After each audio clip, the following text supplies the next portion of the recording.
Bonjour à tous et bienvenue pour ce nouveau webinaire My Connecting. Nous allons passer 1 heure ensemble aujourd'hui autour d'un sujet, un sujet qui nous concerne tous, de près ou de loin, qui est la gestion du temps. Vous avez dû voir passer, être invité ou même avoir suivi déjà un webinaire sur ce thème, gestion du temps. Aujourd'hui, nous avons pris le parti d'aborder ce sujet sous un angle différent, complémentaire certes, et cet angle, on vous le propose sous la forme d'une question, vous l'avez sûrement remarqué dans le titre, c'est la gestion du temps. Et si c'était une question de choix? Vous avez 2 heures. Bon, je plaisante, on va avoir une seule heure et on va répondre à tout cela ensemble. Mais qui serait, le plus à même de répondre, à cette question que ma co-animatrice du jour et l'experte, Tiffany Gadona. Bonjour Tiffany. Bonjour Damien, bonjour à tous, ravie d'être avec vous pour ce webinaire Bah, sur la gestion du temps. je suis également, très ravi que tu partages ce moment avec nous et que tu nous fasses bénéficier de ton expertise. En 2 mots, tu peux te présenter?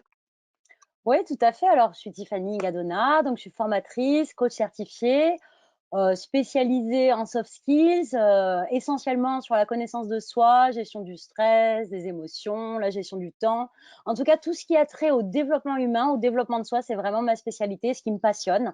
Et je pense que la gestion Mmh, du temps, c'est vraiment un sacré pavé, en tout cas, tout à dans fait. cette thématique, dans cet univers-là. Et je faisais écho au titre, hein, et une nouvelle fois, je te remercie puisqu'on a longtemps réfléchi à la forme et le fond à apporter à ce webinaire pour apporter quelque chose de différent comme d'habitude. Et cette question, c'est venue de toi, donc bravo pour ce sujet-là, moi j'adore. En 2 mots, pourquoi une question, cette question? Parce que c'est très responsabilisant, quoi, et si c'était une question de choix, est-ce que j'ai le choix? Oui, c'est vrai, c'est très responsabilisant, tu as raison, mais en même temps, pour, voilà, travailler autour de ces sujets et puis moi-même, personnellement le vivre en fait, hein, tout simplement, je Mmh. trouve que, on subit quand même beaucoup d'injonctions sur la gestion du temps qui sont, voilà, un bon gestionnaire du temps ou quelqu'un qui gère bien son temps, c'est quelqu'un qui est toujours à l'heure, ce qui n'est pas mon cas du tout, qui est toujours à l'heure, qui, Tu l'as voilà, été ce mat travaille tu vite. l'as été aujourd'hui. Tu l'as Je été l'ai été aujourd'hui. aujourd'hui, exactement. Qui travaille vite et bien, qui sait remplir les objectifs, qui sait, voilà, bien planifier, qui a un as de l'organisation et en fait, moi, j'ai quand même le sentiment, tous les gens en tout cas que je rencontre, avec qui j'échange sur ce sujet, que ce soit en formation, en coaching, que finalement tout le monde s'y perd là-dedans et puis tout le monde a Ouais. l'impression de pas remplir ces objectifs-là ou en tout cas, c'est de pas répondre à ces injonctions. Du coup, je pense qu'il faut aborder, la question de la gestion du temps autrement et plus aller creuser du côté de: quel est mon rapport au temps? Qu'est-ce qui Mmh. fonctionne pour moi? Quelle serait ma gestion du temps idéale? Et surtout, comment est-ce que je peux reprendre la main sur mon temps? Mais j'en dis pas plus, on va détailler tout Très ça. bien. Oui, oui, complètement. Avant de rentrer dans le vif du sujet, et que nous aussi on se présente, My Connecting, pour certains, vous nous suivez depuis longtemps, encore merci d'être aussi nombreux encore, aujourd'hui. D'être présents. Certains nous suivent webinar après webinar, donc merci à tous une nouvelle fois. On est nous un organisme de formation, un expert du distanciel, 240 collaborateurs passionnés, et avec une obsession, c'est la compétence et déployer, développer la compétence de vos collaborateurs autour d'un concept fort, et engagé, qui repose sur l'accompagnement. On est convaincu chez My Connecting que pour développer, faut avoir envie. Pour avoir envie, il faut être motivé. Et c'est pour ça qu'on vous met, nous, au travers du coaching motivationnel et organisationnel, le levier pour réussir. L'hyper-personnalisation, puisque quand bien même on est motivé, on le sera d'autant plus et on sera plus efficace si on se développe sur notre quotidien, sur notre vécu, sur la vraie vie. Donc ça, c'est ce que l'on inculque et qu'on déploie dans nos formations. Et le tout, toute cette pédagogie est orchestrée autour, bien sûr, de l'input et l'apport des neurosciences. Pareil, on est certain que les neurosciences, et depuis 2006, viennent apporter une dimension d'accélérateur en termes de transférabilité de la compétence, au retour au poste de travail. Et les neurosciences, vous les retrouvez quasiment dans tout ce que l'on entreprend, que ce soit au niveau du fond ou de la forme de nos formations, et nos formations, quelle que soit la modalité également.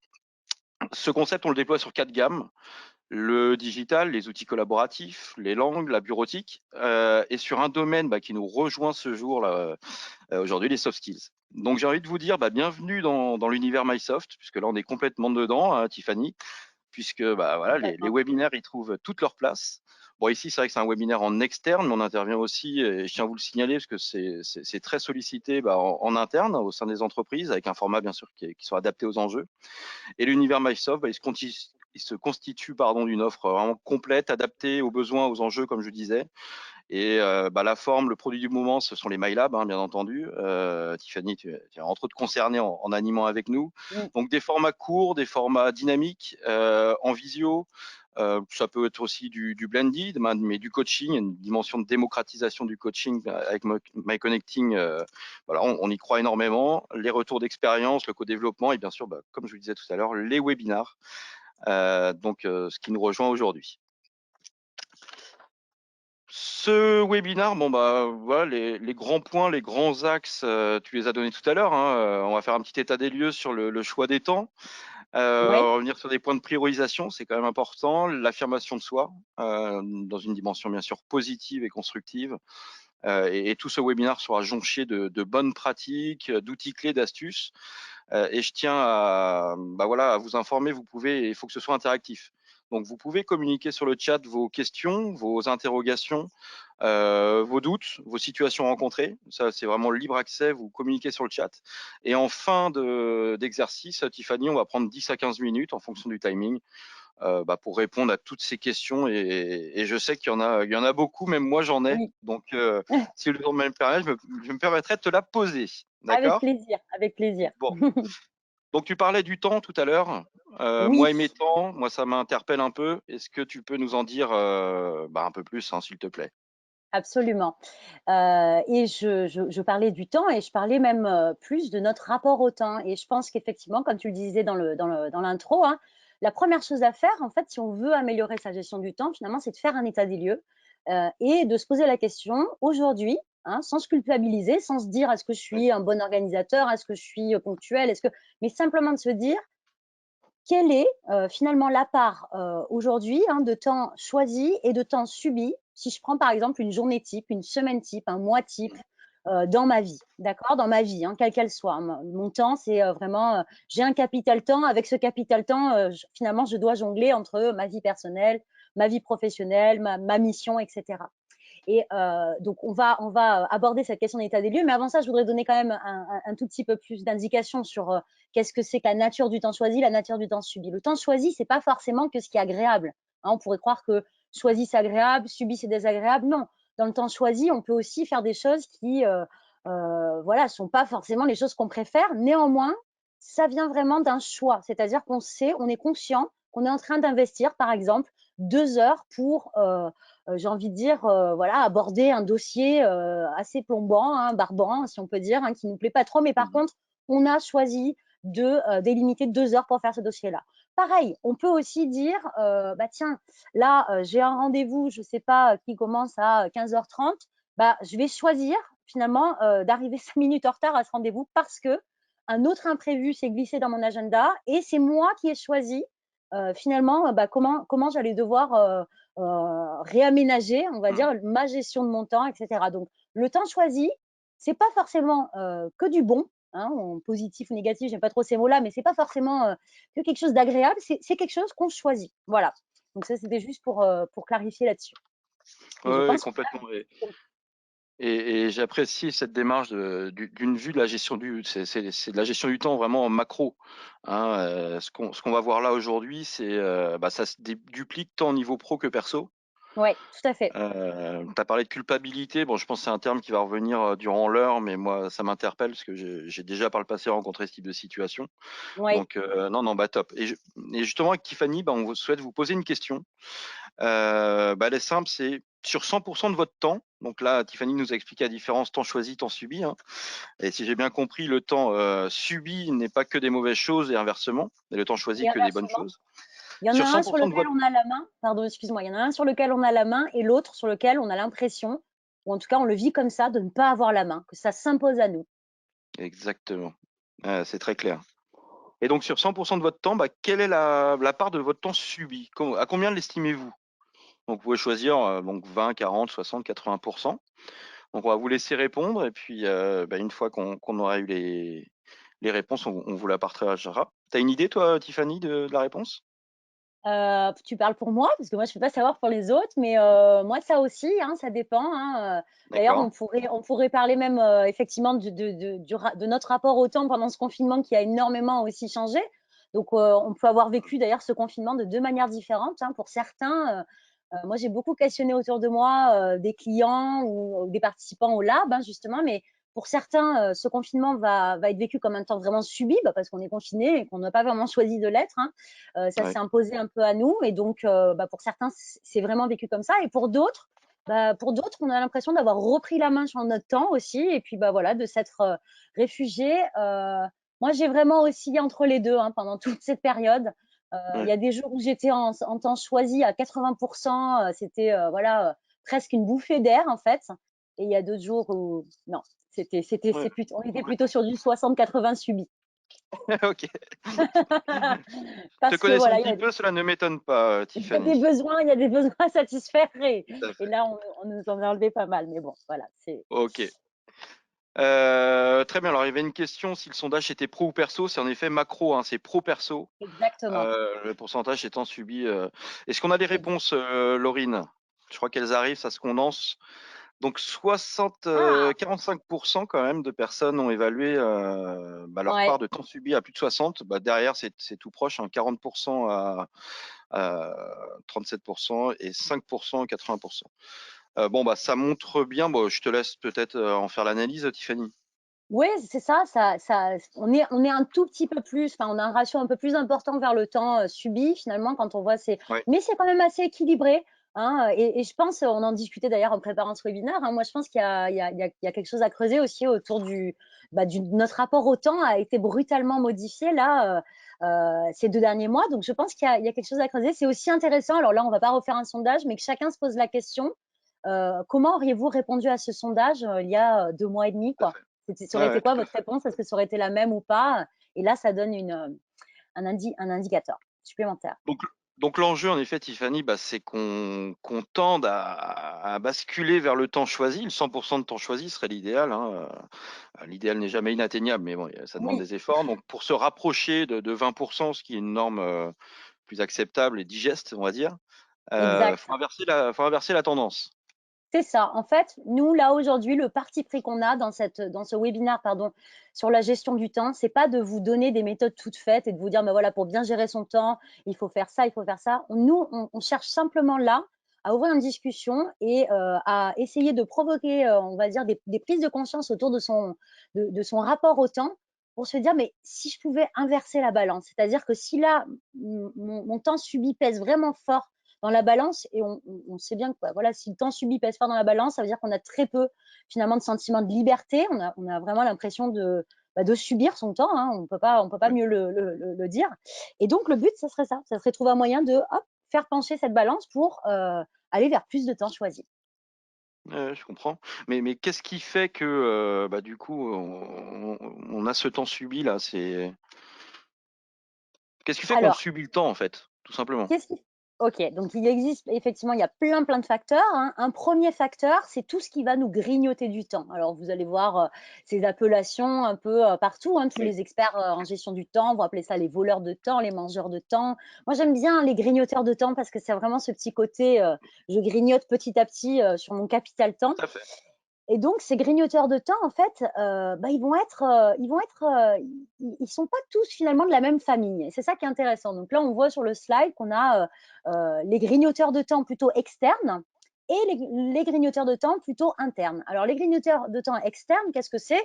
Bah, c'est finalement tout ce qui arrive de l'extérieur, tout simplement. C'est-à-dire que notre téléphone qui sonne toutes les 5-10 minutes, le petit message qui s'affiche, la notification qui nous rappelle qu'il faut faire ça, les mails qui passent, qui sonnent, les petites pop-up qui s'affichent en fait sur notre ordi. Ça peut être nos clients, nos prestataires, nos collaborateurs, notre boss. Ça peut être aussi les embouteillages. Alors là, on est un peu moins d'embouteillage en ce moment, mais c'est voilà, c'est Oui, toutes ces choses externes qui vont petit à petit dans la journée grignoter notre temps. Et c'est vrai que ces grignoteurs de temps externes, ils sont frustrants, on y attache beaucoup d'importance et on y attache tellement d'importance en fait dans notre gestion du temps, on les perçoit comme étant tellement coupables en fait de notre gestion du temps qu'on en oublie les grignoteurs de temps internes. Et les grignoteurs de temps internes, c'est justement ceux sur lesquels on va se focaliser aujourd'hui. Les grignoteurs de temps internes, en fait, tout simplement, c'est plutôt moi et mon rapport au temps. Alors, c'est pas culpabilisant ce que je vais dire, mais c'est par exemple, moi, parfois, mon incapacité à justement ne pas regarder mon téléphone alors qu'il y a plein de notifications qui s'affichent. C'est mon incapacité à pas me dire, bon, là, voilà, si je me lance dans mes mails maintenant, je sais que je vais y rester pendant, je sais pas moi, 30, Mmh. 45 minutes. Et c'est pas le moment pour moi d'investir mon énergie dans tous ces mails et de faire le tri. Ça peut être aussi mon incapacité, moi, à dire, bah voilà, justement, à un client, peut-être que voilà, j'ai pas la réponse là tout de suite, donc je vais pas m'arrêter de faire tout ce que je fais pour répondre à mon client. Alors, on en reparlera bien sûr après, il y a des manières de le faire, mais c'est ça les grignoteurs de temps interne. C'est moi, mon rapport au temps et les libertés que je ne prends plus face à mon temps, en fait. Donc, on voit bien que finalement, dans la balance choisie-subie, plus j'accorde d'importance à ces grignoteurs externes, moins j'ai le sentiment d'avoir le choix. Puisque ces grignoteurs externes, j'ai pas la main sur eux. Moi, j'ai la main sur moi et mes grignoteurs internes. Ouais, super intéressant, et je pense que je suis pas le seul, ça fait réfléchir parce que tout ce que tu dis, j'ai des images qui arrivent dans la tête et voilà, ça me parle Bien beaucoup. sûr, Mais en effet, comme ce que tu disais, de se focaliser sur la tâche, on va y revenir tout à l'heure, mais c'est des pratiques, et de la prise de exact, conscience et des bonnes pratiques qui sont vraiment un vrai kit de gestion du temps.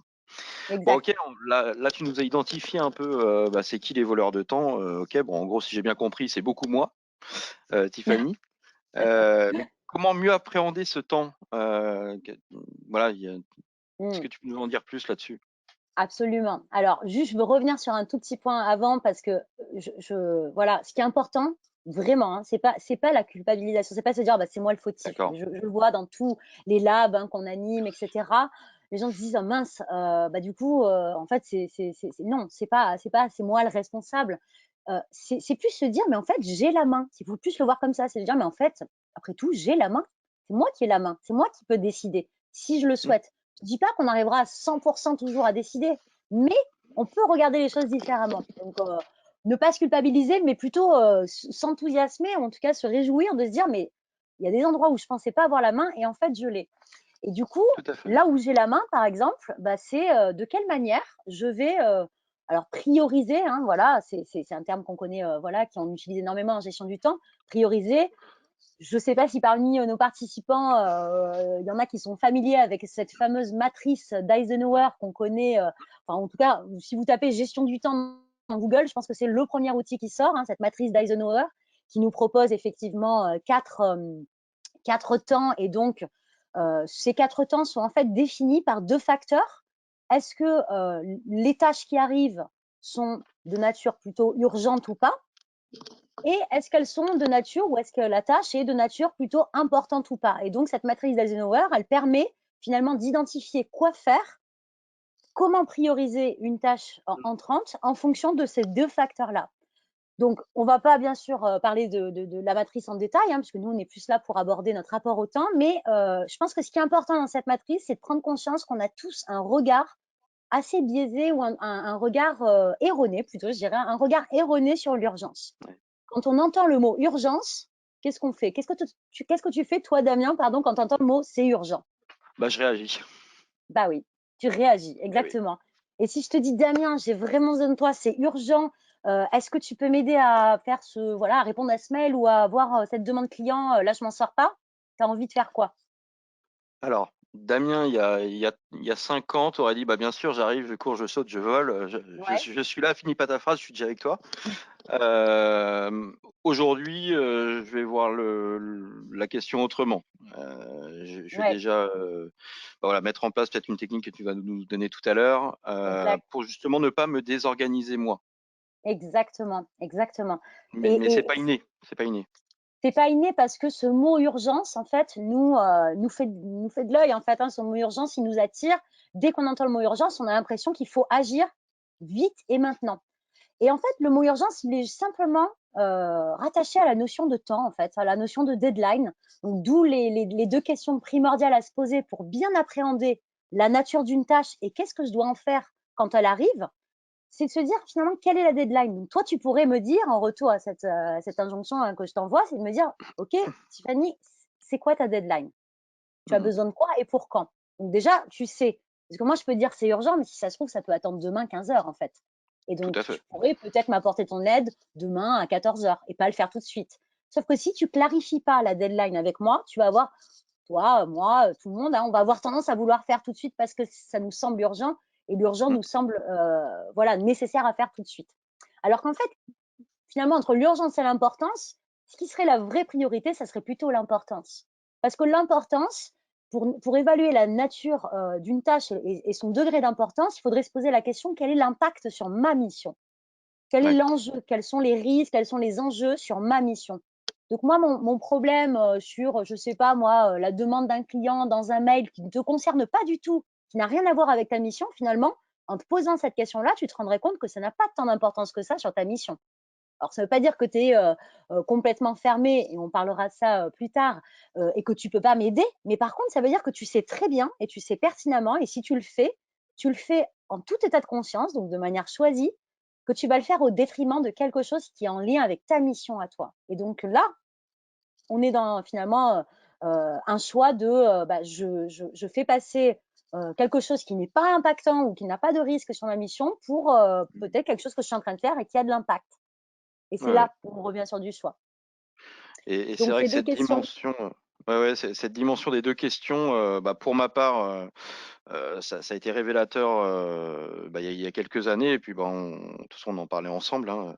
On va faire une Mmh. dédicace à Tom Graffin, hein, qui a été notre gourou de la gestion du temps à beaucoup d'entre nous. Oui, ces 2 questions, une question, le «c'est pour quand as-tu besoin de moi et quelles conséquences?» Oui, elles sont primordiales. Donc là, Exactement. prioriser, c'est bien. Tu parles beaucoup de je fais le choix, je m'écoute, je me pose la bonne question. Oui, Hem, voilà, c'est comment tu nous amènes vers cette dimension de s'écouter d'abord? exactement. Là, ce qu'on vient de voir effectivement, c'est la priorisation, en prenant simplement la nature de la tâche et en se posant la question: «Est-ce que la nature de la tâche mérite d'être traitée maintenant ou pas?» Mais il y a aussi la nature, on c'est pas la nature, mais il y a aussi la qualité de mon état. Donc si on regarde sur la slide suivante, on va découvrir, effectivement que, alors si on peut juste avoir la slide suivante, ça serait top, mais je vais commencer C'est à vraiment embarquer parce que dessus. c'est toi, Tiffany, hein, c'est vraiment parce que c'est toi. Ah merci, c'est gentil. Mais voilà, l'idée en fait, c'est, il y a la tâche, mais il y a aussi moi par rapport à la tâche. Parce que bon, bah, la tâche, elle va pas se faire toute seule, hein. C'est moi qui vais Ouais, la réaliser. Et donc du coup, s'écouter d'abord, planifier après, ça veut dire quoi? Ça veut dire que, la tâche que je m'apprête à faire, comment moi je l'aperçois? C'est-à-dire c'est ce 1er carré, hein, la tâche, c'est est-ce que pour moi c'est quelque chose de motivant? C'est quelque chose de drainant? Ce que je m'apprête à faire, finalement, comment je la labellise, cette tâche, on peut dire ça comme ça. Parce que si je m'apprête à faire quelque chose de drainant, je sais bien que bah, peut-être il va falloir que j'appréhende mon rapport au temps différemment. On ne peut pas aborder tous les sujets de la gestion du temps aujourd'hui, mais par exemple, peut-être qu'il faut que je me mette dans ma bulle. Peut-être qu'il faut que je sois vraiment, voilà, que je me coupe de toute ouais. sollicitation extérieure parce qu'une tâche drainante que j'aime pas faire, après chacun, hein, c'est encore une fois chacun. En tout cas, pour moi, pour ma part, je sais très bien que si j'ai tout un tas de distractions autour, je vais vite avoir, je vais vite avoir fait finalement de me distraire et de faire autre chose et de prendre beaucoup Ouais, plus de temps pour la faire, pour la réaliser. Deuxième chose, c'est mon niveau d'énergie. Si je me lance, peu importe, hein, la nature de la tâche, qu'elle soit drainante, motivante, que j'ai envie, que j'ai pas envie, mais si mon niveau d'énergie est plutôt bas, au moment où je me lance dans une action, ça va forcément impacter aussi sur le temps peut-être que je vais prendre pour la réaliser. Donc, je sais pas, prenons un exemple hyper, hyper bateau, mais voilà, on est vendredi soir, si à 18h30 je me lance sur ma compta, hein, moi personnellement ça serait ça, un vendredi soir à 18h30 sur ma compta, non, voilà, ça serait pas pertinent. Donc là, je dois aussi questionner mon niveau d'énergie et respecter mon biorhythme et savoir bah, quand planifier ou quand travailler sur quel type de tâche en fonction aussi de mon niveau d'énergie. Troisième point, c'est le timing. Le timing va jouer aussi un rôle. Moi, je vois souvent dans les animations de lab, de formation de séminaire, les gens me disent: «Ah mais moi, je sais absolument pas anticiper, je sais pas comment évaluer combien de temps va me prendre une tâche». Et ça, pourtant, c'est effectivement, bah, c'est assez crucial, hein, de se poser la question. Alors moi, j'aime ouais. bien renverser la question et dire: ne vous demandez pas combien de temps va vous prendre cette tâche, parce que ben, on sait que ça peut, ça peut nous prendre finalement à l'infini, hein. Mais Tout dites-vous, à fait. posez-vous plus la question, combien de temps je veux consacrer à cette tâche? Encore une fois, le choix. Combien de temps je veux consacrer à cette tâche? C'est-à-dire que là, je veux faire de la compta pendant 1 heure. ou pendant 30 minutes, même si j'ai 4 heures de compta peut-être devant moi. Je ne veux le faire que pendant 30 minutes à 1 heure. Et le dernier point, pour finir là-dessus, sur s'écouter d'abord et planifier après, c'est aussi de se poser la question, avant de se lancer dans une réalisation donc dans lequel on va investir notre temps, c'est de se dire quelle est ma valeur ajoutée dans cette action. Parce que enfin voilà, si on se lance dans une tâche, bah, finalement qu'il n'y a pas forcément, et on n'y voit pas forcément l'intérêt de la faire cette tâche, ça nous arrive, hein, Ou le dans la vie bénéfice, d'entreprise, le ou le bénéfice pour bénéfice. soi.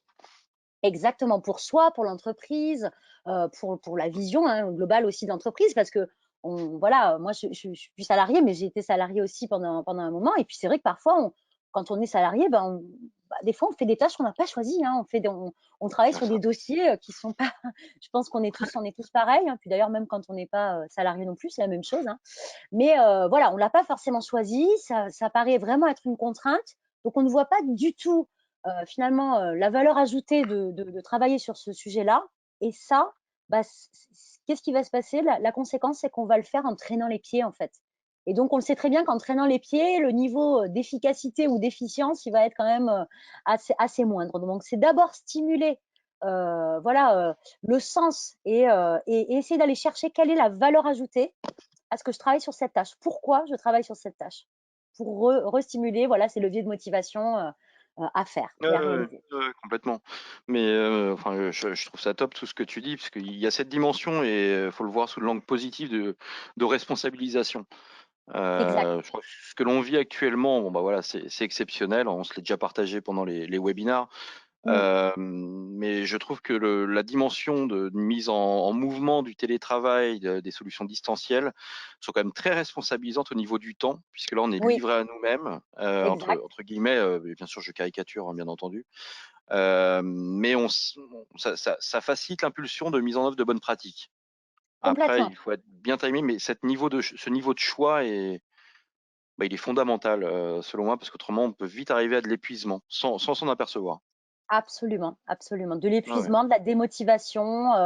Il y a tout à vraiment fait. cet effet drainant en fait à subir en permanence, hein, complètement. Ouais, le terme drainant est fort, mais Ouais. ouais, ouais, c'est très clair. Euh, ok, bon bah ça c'est mes bonnes pratiques à moi, Tiffany. Moi je fais bien les choses, je me pose les bonnes questions, je fais les bons choix. Bravo Damien. Enfin, je fais mes choix, les bons. En tout cas, je prends mes choix, je fais mes choix. Ouais. Mais les autres là-dedans. Tout à l'heure, tu as bien parlé des autres. Mm. Il n'y a pas que moi dans la gestion du temps, puisqu'il y a aussi tous ces autres grignoteurs, si mes souvenirs sont bons. Oui, tout à fait. Il y a des grignoteurs internes ou externes. Ouais. Sur cette dimension-là.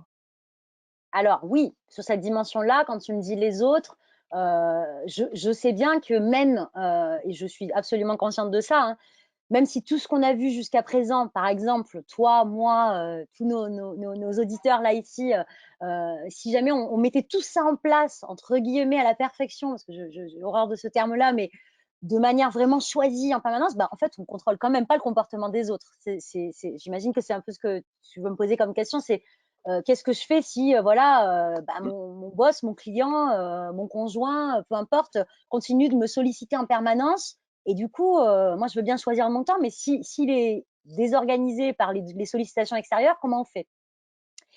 Eh bien, ça, c'est la question effectivement qu'on se pose tous et qu'on vit tous aussi, qu'on subit tous. Mais justement, on est encore une fois en train de remettre en fait le projecteur, j'ai envie de dire, sur le grignoteur de temps externe. Et à chaque fois qu'on fait ça, eh ben, on l'enlève du grignoteur de temps interne qui est soi. Et cette question-là, ben, elle a un lien en fait avec la disponibilité et l'hyperdisponibilité. Je sais que ça va sûrement faire réagir les personnes qui nous écoutent, mais le collègue, le client, le boss, le conjoint, peu importe, qui vient vous voir en permanence et qui vous sollicite en permanence, bah, finalement, vous êtes aussi un peu responsable de ça. Attention, hein, je ne veux pas m'attirer les foudres, mais pourquoi je dis ça? Simplement parce que la disponibilité et l'hyperdisponibilité, ce sont 2 choses très différentes. La disponibilité, c'est j'ai choisi d'être disponible, je choisis, comme on l'a dit tout à l'heure, de te dire oui, je choisis de venir t'aider, je choisis. Donc je choisis, c'est finalement, c'est mon choix, je suis à l'aise avec ça, même si ça doit avoir des conséquences. J'en ai fait, finalement, je l'ai choisi rationnellement. Enfin voilà, j'en ai fait le choix. Ouais. L'hyperdisponibilité, c'est un cercle vicieux. C'est pour ça qu'on marque effectivement l'effet vicieux. C'est un cercle vicieux parce que de l'extérieur, en fait, le responsable, c'est l'autre. L'autre qui vient toujours, qui débarque dans mon bureau, qui m'appelle à n'importe quelle heure alors qu'il n'a pas planifié un rendez-vous. Mais en fait, qui répond au téléphone? Qui laisse la porte du bureau ouverte? Qui ne dit pas, j'aimerais plutôt qu'on prévoit un point ensemble. Ça fonctionne pas pour moi qu'on travaille comme ça. J'aimerais, voilà, etc. Ça, on va le voir après. Qui ne dit pas ça? C'est moi, d'accord? Donc, l'effet vicieux de l'hyperdisponibilité, c'est effectivement, les autres vont me solliciter. Et le premier vice, en fait, c'est je vais répondre. Je vais répondre à la sollicitation. Je vais répondre à la sollicitation pour toutes les raisons qu'on a dit, parce qu'on me met la pression avec des c'est urgent, parce que j'ai pas forcément envie de décevoir l'autre, hein. Je sais que vous avez fait un webinaire sur la gestion du temps avec Alice Michel qui vous a parlé Du des stress, du drivers. stress. Gestion du stress, pardon. Sur la gestion du stress qui vous a parlé des drivers. Et voilà, on va pas réaborder les drivers, mais c'est vrai que, par exemple, un des drivers, une des petites voix qu'on a et qui nous anime, c'est par exemple, ça peut être fait plaisir. Si toi, tu me demandes quelque chose et que j'ai envie de te faire plaisir, je veux pas te blesser, je veux pas que tu le prennes mal, je veux pas que tu aies l'impression que je t'aide pas, je vais répondre, je vais t'aider, en fait. Et si je t'aide, je vais m'éparpiller, je vais me désorganiser. Donc, finalement, je vais laisser de côté ce qui a de l'importance sur ma mission et donc je vais prendre du retard sur ma fonction, d'accord, sur ma mission. Donc, à un Ouais, moment donné, je ouais. vais me dire, bah mince, je suis plus du tout efficace là, je suis sous l'eau, d'accord. En même temps, toi, tu vas avoir ce message de, elle m'a dit oui, hein, donc la prochaine demande, si je te dis oui une fois, deux fois, trois fois, si je te dis souvent oui, si je réponds au téléphone tout le temps, si ma porte du bureau est toujours ouverte pour toi, Damien, est-ce que tu vas aller faire tes demandes en toute honnêteté à quelqu'un qui sait te dire non ou à quelqu'un qui a toujours la porte ouverte pour toi et qui sait te dire oui, Bah, vu que n'est-ce tu es pas? une femme formidable, Tiffany, que je peux toujours compter sur toi, bah, je viendrai te Ouais. voir, Tiffany. Mais voilà, mais du coup, le cercle vicieux, c'est ça. Et vraiment, la partie la plus importante de cercle vicieux, c'est finalement quand on est arrivé là-dedans, quand on se sent du coup plus très efficace sur sa mission parce qu'on s'est éparpillé, que les autres continuent de nous solliciter, et en fait, on va commencer à culpabiliser. On va se dire, mince, je suis vraiment en train de perdre en efficacité. Je suis vraiment en train de m'éparpiller. Je suis vraiment pas à la hauteur sur ma propre mission, ce qui est complètement normal parce qu'on n'est pas des surhommes, hein. On peut pas faire la mission de tout le monde en même temps. Et donc, du coup, cette culpabilité, elle va engendrer quoi? Elle va engendrer de nouveau de l'hyperdisponibilité. Parce que, après tout, si je me sens plus compétente sur ma mission, autant aider les autres, en fait. Autant faire ça. Autant être disponible pour les autres parce que ça me rebooste un peu dans mon estime. Je me sens utile. Ça m'aide à sortir un peu la tête de l'eau. Et c'est ça, vraiment, ce cercle vicieux de l'hyperdisponibilité. Donc, l'idée D'accord. derrière ça, c'est de dire que le oui à tout prix, finalement, c'est pas un gage c'est pas un gage d'entraide, en fait. Ça n'a pas forcément aidé. Alors, ça peut aider sur l'instant, mais on le sait bien, dans une entreprise, par exemple, c'est vraiment un écosystème, hein. Chaque partie de cet écosystème a son importance. S'il y a une personne, finalement, qui gère plus sa mission, ça aura de l'impact sur les autres. Donc, c'est pour ça que, effectivement, on veut mettre en avant l'idée qu'un non, parfois, un non bien construit, c'est un non productif. C'est un gage de productivité, un non. Hein, dire non, ça veut dire non parce que moi, j'ai une mission, qu'elle a son importance, que si je ne la fais pas, ça aura de l'impact aussi sur mes collègues, mes clients, l'entreprise, les objectifs, etc. Ouais, ouais. Mais en fait, c'est un sujet qui est pas simple Oui, parce que l'entraide, ça nous anime tous, enfin pour énormément de personnes, je pense tous ici présents. bien sûr, Et des fois, dire non, c'est dur de dire non à quelqu'un qui a besoin de nous. complètement. Parce que certains Oui, savent communiquer un besoin de façon aussi meilleure que d'autres, en tout cas, plus ouais, impliquante pour le récepteur. Donc du coup, ne pas donner un coup de main, on peut se dire aussi, ça veut dire que la prochaine fois, quand je vais lui demander un coup de main, je l'aurai pas non plus. exactement. Et j'ai déjà rencontré des situations où ça peut froisser, je dis pas couper, mais quand même, ou entacher une relation personnelle ou Exact. professionnelle, hein. Bien sûr, bien sûr. Mais tu soulèves un point extrêmement important et qui est d'ailleurs la cause de ce cercle vicieux de l'hyperdisponibilité, hein. Une des causes, en tout cas, pas la seule, mais une des causes, c'est qu'en fait, on a peur du non. On a peur de dire non, c'est clair, hein, parce qu'on a peur des conséquences du non. Donc, on a peur voilà, de briser la Ouais. relation à l'autre, on a peur que ça se retourne contre nous, on a peur du malentendu que ça peut créer, on a peur de toutes ces choses-là. Et c'est là où, en fait, il y a un autre outil qu'on a choisi effectivement comment dire, de traiter dans ce webinaire parce qu'il est important, c'est la réponse à ça, c'est effectivement l'affirmation. C'est-à-dire que plus, bon, déjà j'ai fait le travail, on va dire, sur l'état d'esprit, hein, plus j'ai compris qu'en fait le non avait de l'importance, pouvait avoir un impact positif, bah, plus je vais me sentir prêt à m'affirmer, c'est-à-dire à le verbaliser ce non, à l'exprimer, d'accord? Alors pour l'exprimer, bah, bien sûr, il faut pouvoir avoir quand même un repère, d'accord? Il faut pouvoir se dire, oui, ok, je dis non, mais je dis non comment? Parce que là encore, ce que les participants souvent partagent, c'est je veux bien dire non, mais je ne saurais pas comment le dire en fait. Je ne sais pas comment le dire. J'ai l'impression que la manière dont je vais le dire, ça va froisser l'autre. D'accord? Ouais. Et donc c'est là où des outils de communication, il en existe des millions, hein, des Pléthore, centaines. pléthore.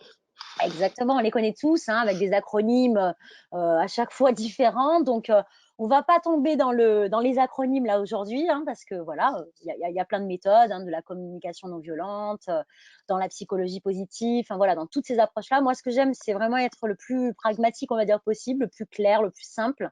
Et donc, un non revisité, c'est finalement ces 4 étapes là qu'on voit apparaître à l'écran. Alors, avant de détailler un tout petit peu cette méthode-là, j'aimerais d'abord dire quelque chose. Ah, Justement, vas-y, Tiffany. Vas-y, vas-y. justement, il existe, merci Damien, merci de me donner la parole. Non, justement, il existe voilà, plein de méthodes, plein d'acronymes, plein de méthodes de communication. Moi, j'aime toujours rappeler quelque chose, c'est en fait, il faut rester aussi naturel. C'est-à-dire que si moi, demain, Damien, je viens te voir, et puis on se connaît, hein, si je te dis un nom super bien construit, dans une méthode de communication, avec des petites phrases déjà toutes faites, qui vont bien, mais qui ne me ressemblent pas du tout, est-ce que tu vas bien le vivre, mon nom? Non, complètement. Tu vas dire, non, mais elle est en train de me faire une pirouette là, tu vois, elle est en train de Non, me, elle me manipule. exactement, presque ça, parce que ce qui est important dans la communication et dans l'affirmation, c'est aussi de rester soi-même, en fait. C'est de s'appuyer bah, sur des repères, hein, qu'on va voir là, des repères, peut-être des bonnes pratiques à mettre en place, parce qu'on a observé que ça fonctionne, mais c'est de rester soi-même. Donc moi, là, je ne vais pas vous donner des formulations toutes faites, je vais simplement essayer d'expliquer des étapes qui permettent de bien construire un nom, tout simplement. Donc la première, derrière ce mot attention, en fait, ce qu'on veut faire quand on construit un nom, quand on va dire non, c'est donner de l'attention à l'autre. Si tu me demandes quelque chose et que la première chose que je te dis, ou même dans mon langage non verbal, tu sens qu'il va y avoir un non, c'est-à-dire que je vais froncer mes sourcils comme ça, et je vais tout de suite te dire, je vais tout de suite faire ça avec ma tête et je vais dire ah non, là c'est pas possible. En fait, tu sais déjà que tu as perdu en fait. C'est Tu sais fini. déjà que Voilà, j'ai perdu. exactement. Alors là, il va se passer deux choses. Soit tu vas essayer de me convaincre et donc on va rentrer dans une espèce de débat, donc on va perdre du temps tous les deux. Ou Mhm. soit, bah, effectivement, malentendu, tu vas peut-être mal le prendre et tu vas avoir l'impression que je t'ai un peu coupé l'air sous les pieds, quoi, en fait. Ok? Donc, Tout à fait. l'attention, ça peut être n'importe quelle forme d'attention. C'est selon bah, vous, votre naturel. Ça peut être, moi je sais que bah, parfois mes expressions du visage peuvent être assez ouvertes, des fois non, mais parfois elles peuvent être assez ouvertes. Et ça, c'est une marque d'attention. Donc, ça peut être simplement donner ces 3, 4, 5, 6 secondes d'écoute à la personne pour qu'elle formule sa demande. Ça peut être de donner une marque de compréhension, de dire, OK, Damien, je comprends, je vois de quoi tu as besoin. Ou, ah, je vois, oui, oui, je comprends ta situation, je vois. Voilà, je ne veux pas vous induire avec des phrases toutes faites, mais simplement donner un signe d'attention, donner une marque d'attention à votre interlocuteur. La deuxième chose, dans les méthodes de communication, très souvent, qu'est-ce qu'on fait? Eh bien, on parle de sentiments. On dit, bah, voilà, très souvent, c'est bien d'exprimer le sentiment, il faut exprimer le sentiment pour que l'autre comprenne ce qu'on ressent, etc. Eh bien, j'espère que voilà, mes confrères et mes consoeurs de la formation partageront mon avis, mais en tout cas, moi, pour le non, j'ai l'intime conviction que le sentiment, là, il n'a pas sa place. Mm. Non pas qu'il faut inhiber ses émotions, hein, je serais la dernière à dire ça, mais dans la communication d'un non, si je mets du sentiment, il va se passer quoi? Ça va ressembler à une justification. Et alors, ça peut ressembler à une justification, ou alors même, ça peut carrément, en fait, enlever toute l'empathie que j'ai donnée justement dans la première phase d'attention. Oui. C'est-à-dire, si tu me fais une demande, L'authenticité. Damien, exactement, ou même finalement ma compréhension de ta demande. Parce que si tu me fais une demande et que je te dis, Damien, je suis vraiment désolée. Là, enfin, je peux pas en fait. Je suis sous stress, là, je suis sous l'eau. Moi, j'ai une tonne de boulot. Ça arrête pas de tomber. Là, j'en peux plus. De toute manière, je dors pas. Enfin bon, voilà. Je te déballe toutes mes émotions là comme ça pour justifier que je ne puisse pas t'aider. Mmh. Et ben, Et moi, qu'est-ce je qui te se passe? réponds, bah moi, c'est pareil. Exactement. Alors déjà, tu dis super. Moi, j'arrive avec mon problème. Puis en fait, ça devient elle son problème qui est plus important que le mien. Donc finalement, l'empathie là, il y en a plus. Et la deuxième chose, effectivement, bah, on va peut-être encore recommencer ce combat de qui a le plus gros problème. Donc, on va pas y arriver. Par contre, si je reste très factuelle, parce que tu n'as pas besoin de savoir finalement Mmh. où j'en suis, mais si je reste très factuelle et que je te dis, OK, écoute Damien, là je suis en train de répondre à un appel d'offres, donc j'en ai jusqu'à 17h. Le client, je me suis engagée, le client a ma réponse à 17h30. Donc, je dois absolument me focaliser sur cet appel d'offres jusqu'à 17h30. Tu comprends en fait. Tu sais que je me suis engagée auprès du client. C'est clair, je t'ai donné mon timing, j'ai pas besoin d'aller plus loin pour me justifier. D'accord? D'ailleurs, j'ai pas à me justifier. Si je te dis non, j'ai simplement à te présenter les faits. OK? Très bien. Troisième point, l'ouverture. Alors, celui-là, on peut même le mettre entre parenthèses, en fait, parce que parfois, on a une alternative à proposer à la personne. Donc, par exemple, je peux avoir une alternative et te dire, bah, écoute, moi, ce que je te propose, je peux pas t'aider, donc, hein, jusqu'à 17h30, je pourrais pas t'aider. Par contre, va regarder sur ce site parce que je pense que tu peux trouver des ressources intéressantes concernant ce que tu recherches. Si j'ai une alternative, ça ne me coûte rien de simplement te faire une proposition et donc ça garde effectivement une ouverture. Si j'en ai pas, j'en ai pas. D'accord? Ouais. L'ouverture, ça peut aussi être finalement, bah, ce que je te propose, c'est je te laisse avancer sur ton point et on en reparle ensemble à 18h quand j'aurai fini mon appel d'offres. Je peux aussi décider de décaler ta demande. Ça, c'est un choix aussi dans l'ouverture. Mmh. Mais si j'ai rien, Négocier un j'ai délai. rien. Exactement, négocier un délai. Voilà. Ouais. Et le quatrième point, et donc le dernier point, c'est que c'est pour sceller le fait que ce non soit un non à ta demande, mais pas à toi personnellement, en fait, et que notre relation, elle n'a pas à être impactée par ce non. C'est-à-dire que voilà, je t'apprécie tout autant, même si je t'ai dit non. C'est de Mmh. finir en exprimant finalement, là pour le coup, bah, soit bah, des encouragements, parce que j'ai envie de t'encourager dans ce que tu es en train de faire, tu vas y arriver, voilà, je sais que de toute manière, tu t'en sors toujours dans ces situations, ça peut être ça, mais il faut que ce soit honnête, encore une fois. Ça peut être mon sentiment bah, voilà, de gratitude qu'on ait trouvé une solution. Ah, bah, je suis ravie voilà, qu'on ait trouvé une solution ou qu'on soit compris, etc., Ouais. etc. Voilà. Mais quand tu parles en effet de naturel et d'authentique, je crois que c'est aussi une clé de voûte. Ah oui, C'est d'apporter hein, une technique pour communiquer quelque chose, mais que l'on ressent. Voilà. Dès que exactement. voilà, quand on prend une autre casquette ou qu'on joue un rôle, ça peut marcher un petit moment, mais souvent pas très très longtemps. Exactement. Mais de toute manière, la différence, elle réside là. Hein. C'est avant de t'exprimer Ouais. mon non, c'est de me poser la question, et à chacun, hein, c'est de dire qu'est-ce que je cherche à faire? Est-ce que je cherche à servir uniquement mon intérêt ou est-ce que finalement je cherche aussi à servir l'intérêt de l'autre? Et là, si je fais tout ça Mhm. avec honnêteté et transparence, en fait, je sers nos deux intérêts. C'est-à-dire que moi, ben, je peux pas t'aider, donc je m'affirme et je choisis hein, de pas me faire avoir hein, par mon hyper disponibilité. Mais j'ai pas envie non plus de te blesser ou de te fermer la porte. Et donc, je prends soin de te le dire d'une manière qui va finalement préserver notre relation. Très bien. Bon, alors c'est vrai qu'on est dans un webinar, hein, et ça fait déjà 44 minutes qu'on Oui, passe un super moment avec toi, Tiffany. merci. Moi aussi. Dans l'idée, et c'est vrai que ça me démange là d'aller plus loin, de faire du training, etc. Bon, là, on serait plus Ouais, dans un format de MyLab hein, et de formation. c'est ça. Bon, en tout cas, merci beaucoup pour cette technique. Et je vois, il y a Julien, il y a Émilie qui ont proposé des questions que je vais te passer tout à l'heure sur le sujet du nom. Et je me les garde D'accord. au chaud. Voilà. Très bien, je Tu suis ne voulais prête. pas terminer avant de nous parler d'un outil en particulier. Alors, quelques outils, tu pourras nous en donner quelques-uns à la volée, mais Oui, surtout un qui sort un peu de l'ordinaire, en tout cas, le exact, Daily c'est Action vrai. Planner. Tout à fait. C'est vrai qu'on a beaucoup parlé de comportement jusque-là, mais ce serait quand même dommage de finir, voilà, comme tu disais, sans un outil concret. Et puis Mm. alors moi, cet outil-là, enfin voilà, en tout cas, je l'adore. Je l'ai découvert il y a maintenant peut-être 7 ans aux États-Unis. Donc c'est une coach hein, qui s'appelle Angela Giakim, hein, qui est citée là, qui est new-yorkaise et qui coach en fait des entrepreneurs, qui a monté une boîte aussi dans le bien-être, bon, autre chose. Mais en tout cas, elle, moi, j'ai adoré son approche en fait sur la planification parce qu'elle a créé ce petit planeur. Et si on regarde en fait le sous-titre de ce planeur, bah, c'est quand même assez incroyable, hein. La personne a appelé son planeur «Organisez votre joyeux chaos» et ça, ça m'a tout de suite attirée. En fait, je me suis dit: «Bah, voilà enfin un outil de gestion du temps qui accepte le fait qu'en fait notre vie, bah, c'est un joyeux chaos et qu'on a besoin, ce joyeux chaos, de l'organiser un peu, à notre sauce et de trouver en fait notre bonne sauce pour le faire». Donc, c'est un outil effectivement qu'on navigue dans les labs justement, on navigue vraiment en détail, on s'entraîne dessus. Là, je vous fais presque un teasing, mais je vais quand même vous donner des clés. En gros, une des pages donc du plan d'action journalier, hein, puisque c'est un plan d'action journalier, une des pages en fait propose de chaque jour, alors c'est soit chaque matin, soit la veille pour le lendemain, de prendre 10 minutes, simplement 10 minutes pour justement organiser son joyeux chaos. Et pour ce faire, en fait, elle propose 5 étapes très simples, hein, qui prennent vraiment 10 minutes, hein. La première étape, c'est une partie qu'elle appelle vider son cerveau. Et donc, cette partie vider son cerveau, bah, l'objectif, c'est justement de se prémunir de cette charge mentale.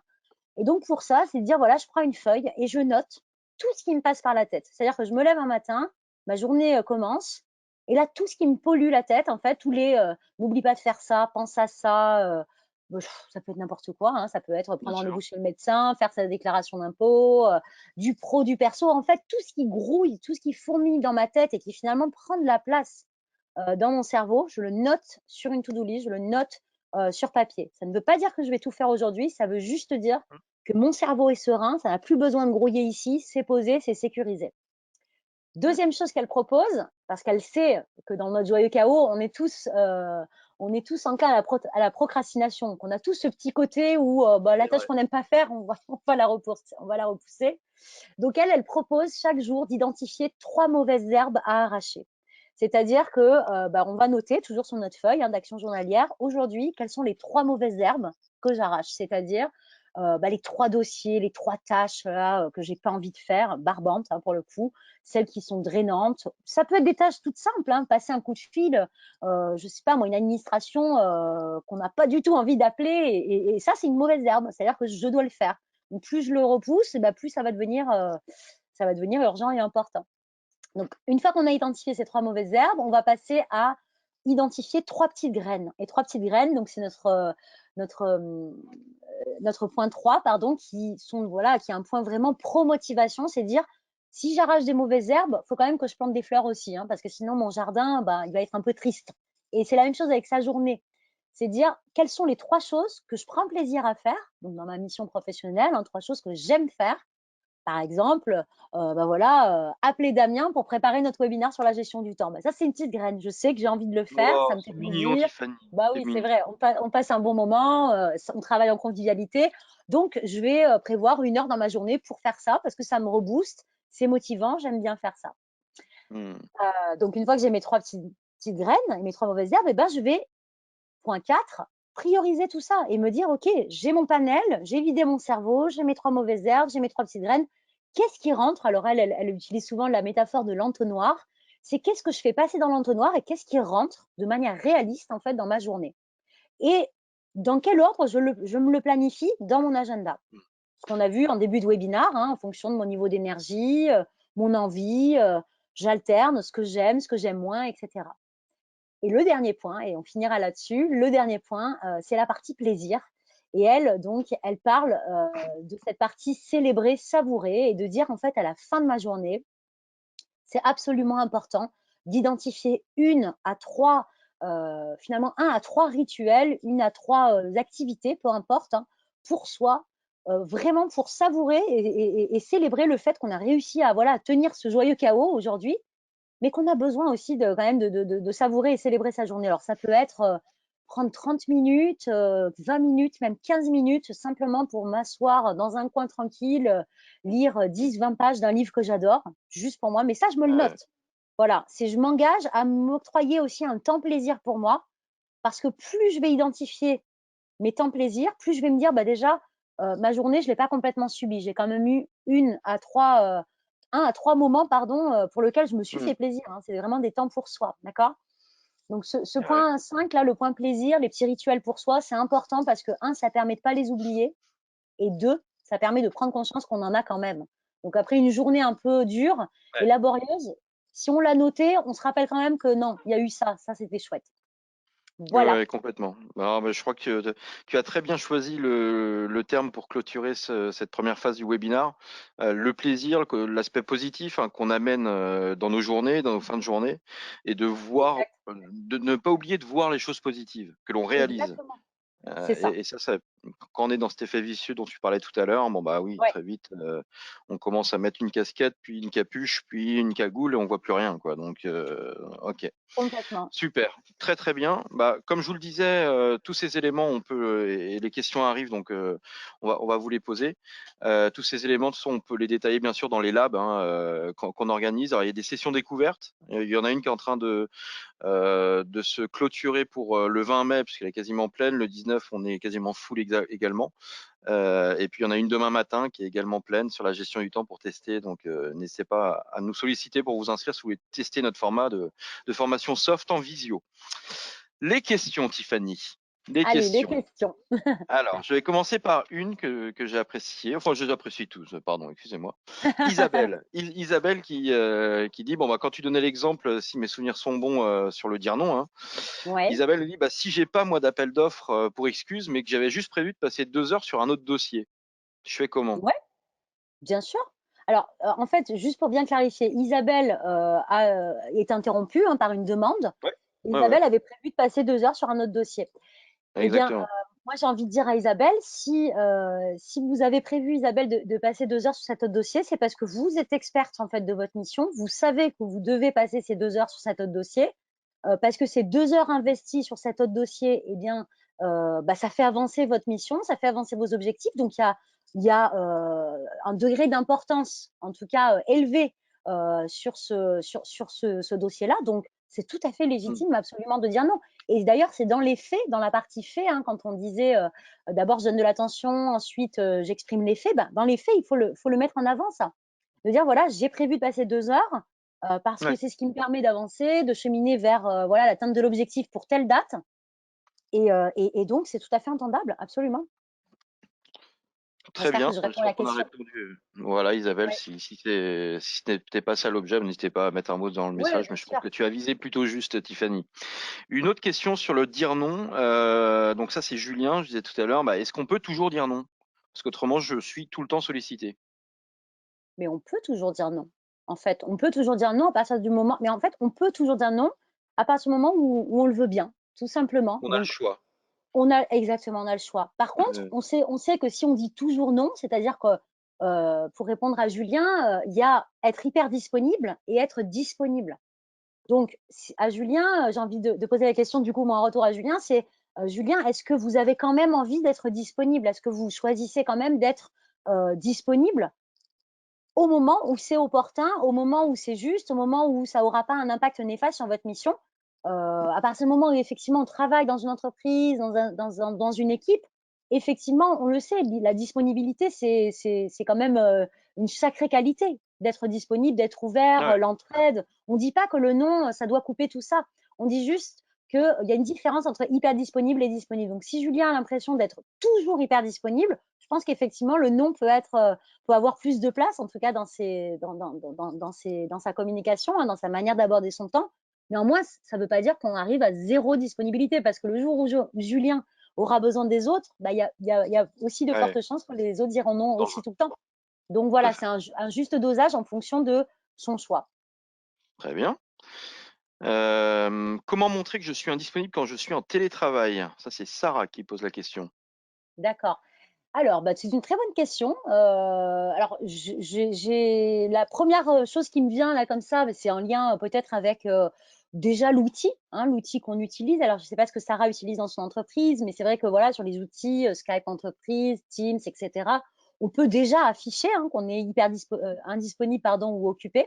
Ça peut être déjà une première chose à faire. Et puis, ben, j'ai envie de dire qu'en plus, bah, quand on est en télétravail, selon, on va dire, ce qui est mis en place dans l'entreprise, mais en fait, on n'a pas la porte du bureau qui s'ouvre. Donc, on peut aussi choisir de dire, bah voilà, pendant un temps, moi, mon téléphone, il est coupé. Si c'est Mm. possible, hein, parce que ça dépend des métiers. Hein. Si je suis responsable d'un service SAV et que je dois répondre au téléphone, c'est ma mission, c'est complètement pas pertinent, on est d'accord. Mais si je suis maître voilà, de mes communications, eh ben, je peux très bien choisir de couper mon téléphone pendant 1 heure, hein, de simplement le mettre en silencieux et de reprendre 1 heure après, la main dessus, choisir de dire, bah voilà, là, je vais répondre à tous Mmh. les appels que j'ai manqués, etc.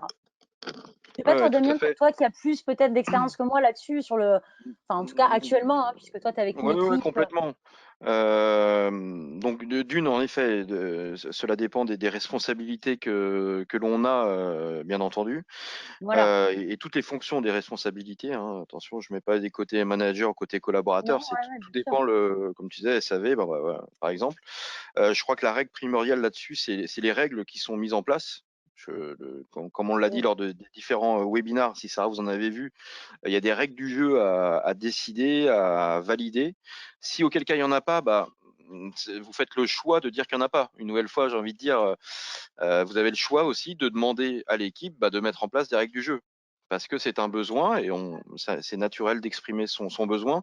Mais oui, le je suis indisponible que j'ai là actuellement sur Teams, là, j'ai même mis ce que je faisais. Donc les gens Oui, savent que je suis occupé, qu'on va pas me déranger, et ça va froisser tout le monde parce que si je commence à répondre aux mails pendant que je discute avec vous, multitasking, monotasking, mon ouais, choix est fait, c'est le monotasking. Donc oui, ce sont des bonnes pratiques validées par l'équipe. Voilà, ouais, il faut que ce exactement. soit connu et su de tous. Je continue parce que il y a beaucoup de questions. Élodie, le fait de dire non ne peut-il pas engendrer des conflits? Bon ça. Ouais. Eh bien, Élodie, oui, bien sûr, le fait de dire non peut engendrer des conflits. Je suis absolument d'accord avec vous. À partir du moment où il est pas bien compris, soit parce qu'il est mal construit, soit parce que il paraît pas authentique. En fait, ce qui engendre des conflits, c'est pas le non, c'est l'effet que va avoir le non sur l'autre. Et l'effet que va avoir le non sur l'autre, c'est comment en fait je le communique avec déjà comme on l'a dit tout à l'heure, quelle intention. Est-ce que je le communique avec une intention de couper l'herbe sur le pied de l'autre et vraiment voilà, me débarrasser de ce collaborateur que je ne supporte pas, hein, je vais loin, mais là, forcément, ça va pas faire plaisir, hein. Ou est-ce que vraiment j'ai envie d'exprimer à l'autre, d'expliquer à l'autre, en fait, ça réside vraiment dans votre intention et la manière dont vous allez le Mmh. construire et la manière dont vous allez le clarifier. On peut aussi se tromper. Moi, j'ai envie de vous dire, on peut très bien, voilà, en disant non, se dire, ah bah mince, c'est vrai, j'ai pas donné de signe d'attention, et s'en rendre compte après l'avoir dit, parce qu'on est stressé, on reste des êtres humains. Moi, je n'arrive pas toujours à construire mes noms comme je vous l'ai indiqué là, hein. Il y a des jours où je suis stressée et ma première réaction, c'est les sourcils qui se froncent, hein, ça, je peux vous le dire, hein. Mais si je m'en rends compte et si je sens que ça a froissé l'autre, tout n'est pas perdu. Je peux très bien exprimer à l'autre et dire, désolé, là, c'est vrai que j'ai été un peu réactive. Voilà, j'y suis allée un peu fort parce qu'en fait, il se passe ça et je reprends, je rebondis. Mmh. Ouais, la Donc communication et la technique que tu as donnée, elle est voilà. incontournable, en effet, en effet. Mon assistante n'accepte pas certaines tâches qui lui sont attribuées. Elle définit elle-même ses priorités qui ne sont pas les bonnes, car elle n'a pas une vision d'ensemble. Comment inverser cette tendance? Ah, Ça, ok. c'est Julie. Pardon?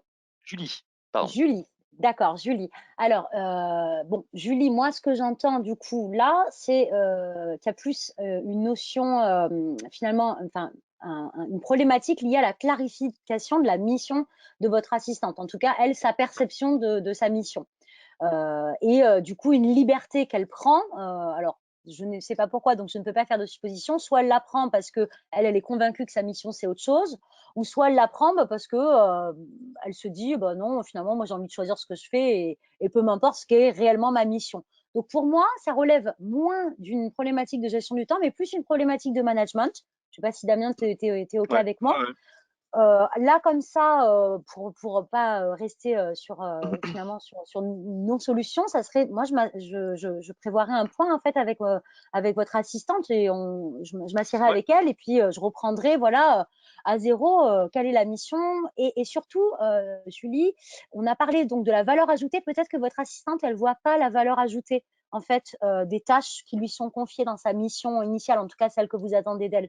Donc peut-être que c'est aussi retravailler la valeur ajoutée de ces tâches-là, lui montrer effectivement, d'ailleurs vous le disiez vous-même dans la question, lui montrer l'impact que ça peut avoir, non pas qu'à son échelle, mais plus large. Et qu'elle se dise, Mmh. ah bah ouais, en fait, en faisant ça, je contribue à ça, à ça, à ça. Donc pour moi, c'est plus un point Tu as à traiter. Voilà. complètement raison, Tiffany. Merci. Existe-t-il un ouvrage support logiciel d'Angela Giakim? Ah, alors très bonne question. Merci à la personne qui pose cette question. J'en rêve depuis 7 ans. Non. D'accord. Je me dis d'ailleurs comment est-ce possible qu'il n'y a pas eu ça. Alors, je sais que dernièrement, elle a créé donc cette page de planeur en version PDF qu'on peut remplir.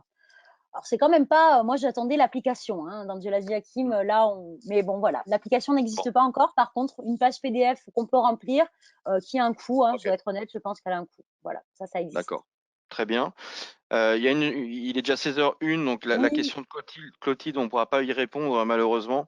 Le Daily Journal, c'est bien, mais quand on fait sa to-do de la journée, il y a beaucoup de nouvelles tâches imprévues qui tombent et la to-do en fin de journée est à demi-faite. Donc c'est une Oui, to-do qui s'avance. Donc on oui. pourra communiquer à Clotilde une réponse, bien entendu. Et une dernière sur laquelle je voulais terminer, Alexandre, j'ai essayé de dire non à mes enfants ces dernières semaines, mais c'est très compliqué. Ça, Moi aussi Alexandre, et moi aussi Damien, Alexandre. celle-là, je te la laisse. Alors moi, j'ai pas d'enfant, donc je pense que je ne serai pas la personne la plus OK. légitime pour répondre à cette question, mais j'entends. Peut-être, Damien, je sais pas, toi, tu as trouvé une solution? Il y en a pas Alexandre. Il y en a pas. Moi, j'attends de vivre ça avec impatience. Voilà. Bon bah Peut-être que très ça bien, remettra en cause tout ça. merci. Merci beaucoup Tiffany. J'ai passé un super Merci. moment avec toi sur Pareil. un sujet important. Qui peut avoir des conséquences importantes et ou des bénéfices importants pour chacun d'entre nous. Merci à tous d'avoir été présents. Vraiment un plaisir de vous recevoir à chaque fois. Je vous donne rendez-vous pour notre prochain webinar. On vous amènera le prochain thème en surprise comme d'habitude, puisque on aime bien voilà vous surprendre avec des belles surprises. Et Tiffany, ce webinaire a été une réussite en grande partie grâce à toi. Donc Oh bah, merci merci beaucoup. beaucoup. Merci à tous. C'est super question de la part des participants. J'ai vraiment apprécié cet échange et avec toi, Damien, c'est toujours un plaisir de travailler dans cette Ah, convivialité.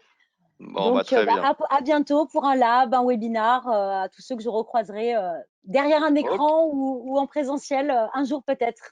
Peut-être. Très bien. Eh bien, une excellente après-midi. Merci Tiffany, beaucoup. à bientôt et À bonne journée. bientôt. Au Au revoir. revoir. Bonne journée.